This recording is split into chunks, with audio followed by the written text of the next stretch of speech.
বাংলার মুকুটহীন শহর শিলিগুড়ি। আপনি কি জানেন শিলিগুড়ির নামকরণের পেছনের গল্পটা? জানেন কি, শুরুর দিকে শিলিগুড়ির নাম ছিল অন্য কিছু।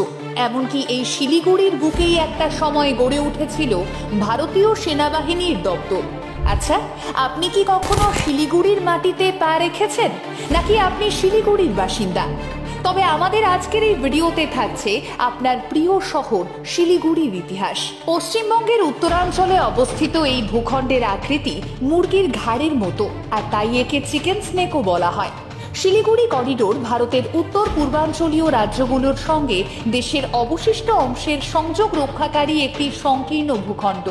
উত্তরে নেপাল, দক্ষিণে বাংলাদেশ থাকায় মুরগির গলার মতোই চেপে ধরায় ভারতের উত্তর পূর্বাংশ সম্পূর্ণরূপে মূল ভূখণ্ড থেকে বিচ্ছিন্ন হয়ে পড়ার কারণে শিলিগুড়ির এই নামকরণ।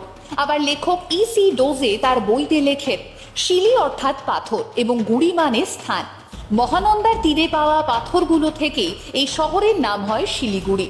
আবার বহু মানুষই মনে করেন শিলিগুড়ির আসল অর্থ পাথরের ঢিবি। তবে এও শোনা যায় শিলিগুড়ির নামকরণ হয়েছে নেপালি শব্দ শিলগাদি থেকে। শিল অর্থাৎ পাথর এবং গাদি মানে জায়গা।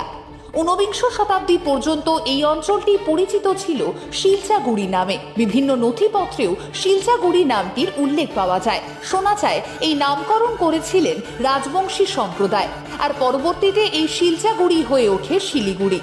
ব্রিটিশ রেকর্ড অনুযায়ী তৎকালীন সময়ে এই শিলিগুড়ি ছিল কোচ রাজাদের রাজ্যের অংশ।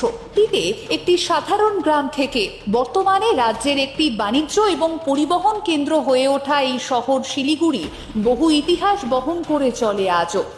একটা সময় নাকি হিলকাট রোডের পাশেই বর্ধমান রোডের কাছে ছিল হাতিশালা। শালকাঠের বিশাল খুঁটিতে বাঁধা থাকতো হাতি। হাতি দেখতে ভিড় জমতো হাতিশালায়।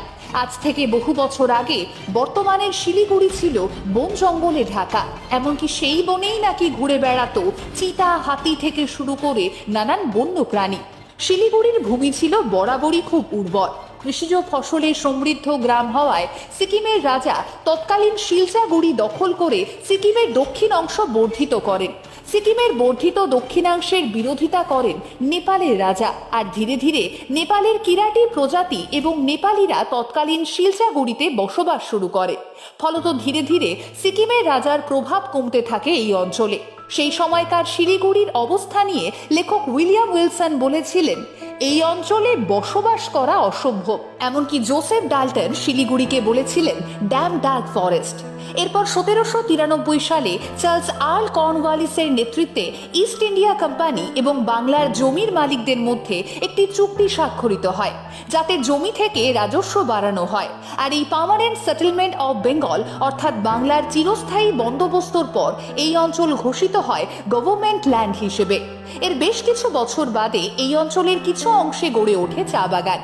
পরবর্তীতে 1815 সালে ব্রিটিশ আর নেপাল রাজাদের মধ্যে সগৌলির চুক্তি হয়, যার ফলে চেহারা বদলাতে শুরু করে শিলিগুড়ির। 1865 সালে ব্রিটিশরা দার্জিলিং অধিকার করার পর শিলিগুড়িকে নতুন করে গড়ে তোলার কাজ শুরু হয় ঘন জঙ্গলে গাছ কাটার কাজ। 1864 সালে শিলিগুড়ি তরাই এলাকার সদর দপ্তর ছিল ফাঁসি দেওয়া হাঁস খাওয়াতে। তখন শহরের জনসংখ্যা মোটের ওপর 1000ও ছিল না।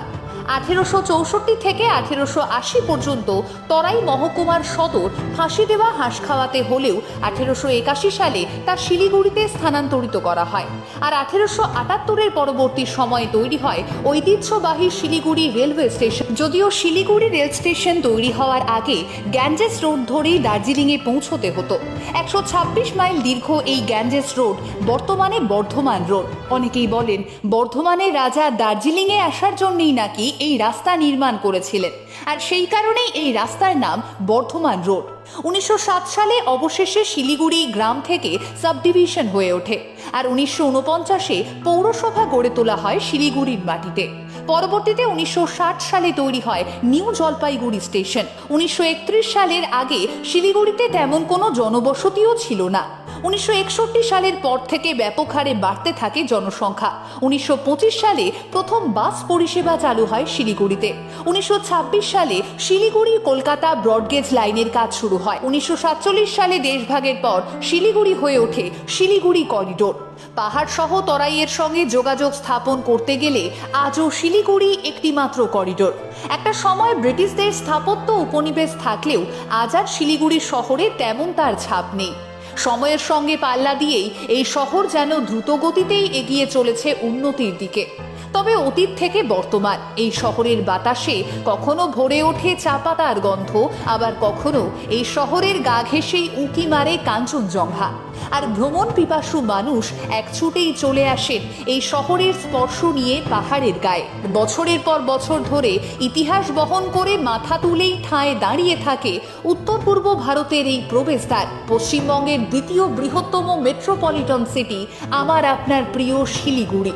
আপনাদের কাছে এই শহর নিয়ে আরও কোনো তথ্য থাকলে তা জানাতে ভুলবেন না আমাদের।